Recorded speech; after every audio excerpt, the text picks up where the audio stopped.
जय जगन्नाथ। आसीगला भक्त और भगवान मिलनर मुहूर्त। पृथ्वी प्रसिद्ध रथयात्रा आसंता काली।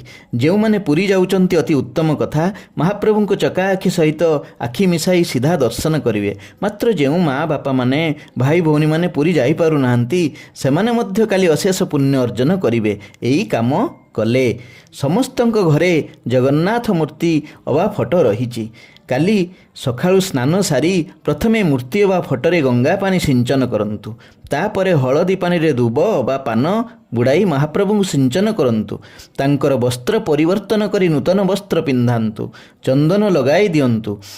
तांकर अति प्रिय तुलसी अर्पण करंतु। फूलमाଳ बा तुलसी माଳ पिंधांतु। विभिन्न फूलरे ठाकुर को सजाई दियंतु। झुना धूपरे ठाकुर घर बास्नायित करंतु। भोग लगांतु। घरे शंख बजांतु। पूजा समय रे देखिबे सेही वातावरण रे आपण अनुभव करिवे महाप्रभु आपणक घरे बसिछंती। काली से बड़दाण्ड को आसुचंती किछि देबा पाई ना। एनु जहा मनस्कामना महाप्रभु को जनातु सबू पूर्ण हम। एमिति नूतन नूतन तथ्य जानिया पाई चैनल टी को सब्सक्राइब करंतु। महाप्रभु रथयात्रा रे समस्तंकर मनस्कामना पूर्ण करंतु। जय जगन्नाथ, जय जगन्नाथ, जय जय श्री जगन्नाथ।